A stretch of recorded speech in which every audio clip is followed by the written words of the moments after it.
मुझे लगता है कि जो हम बात कर रहे थे आमदनी के बारे में, उन बातों से आप सहमत होंगे। यदि उसमें कोई आपके और सवाल होंगे तो आप ज़रूर लिखिएगा। आज हम बात करते हैं खर्चों के बारे में।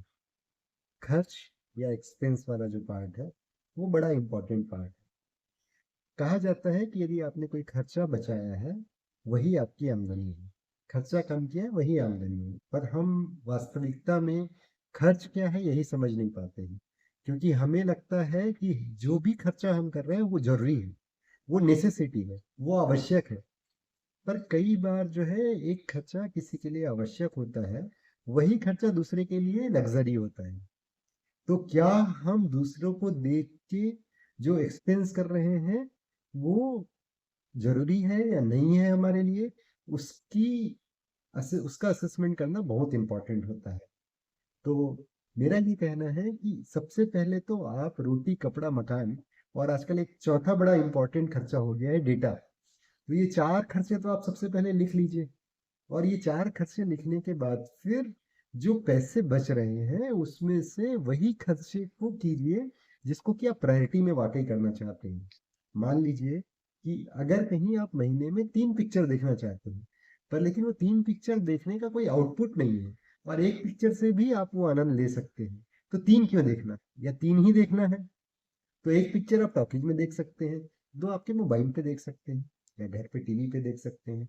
तो ऐसी प्लानिंग जो है आप कर सकते हैं कि एक्सपेंस का रेशनलाइजेशन कैसे हो आपके इनकम के हिसाब से।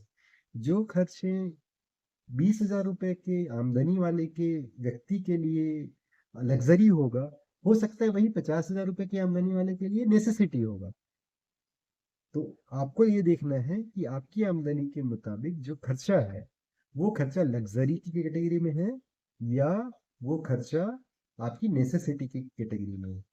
और इसके बारे में और भी हम डिस्कशन करेंगे।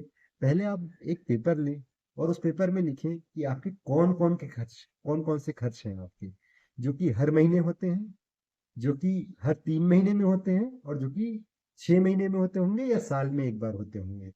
कोई ऐसे खर्च होंगे जो आपके किसी शादी ब्याह के से रिलेटेड खर्चे होंगे, कोई ऐसे होंगे जो तीज त्योहार से रिलेटेड खर्चे होंगे। तो इसको कैटेगराइज कर लीजिए, कपड़ों पे खर्च कितना कर रहे हैं, खाने पे खर्च कितना कर रहे हैं, और उसके हिसाब से हम आगे बात करेंगे। और वो खर्च के बारे में आप यदि चाहें तो मुझे बता सकते हैं, आप लिख सकते हैं कि किस तरीके से आप उस खर्चे को मैनेज करेंगे। और इसके बारे में हम लोग चर्चा करेंगे और चर्चा करके ये कोशिश करेंगे कि खर्चे कौन से जरूरी हैं, जो कि मस्ट हो, जिसको कि हमको करना ही हो, उसको हम कैसे प्लान करें। और जो खर्चे हमारी लग्जरी के लिए हैं, उसको भी हम कैसे प्लान करें और जीवन का ज्यादा आनंद लें। तो आगे बात करेंगे।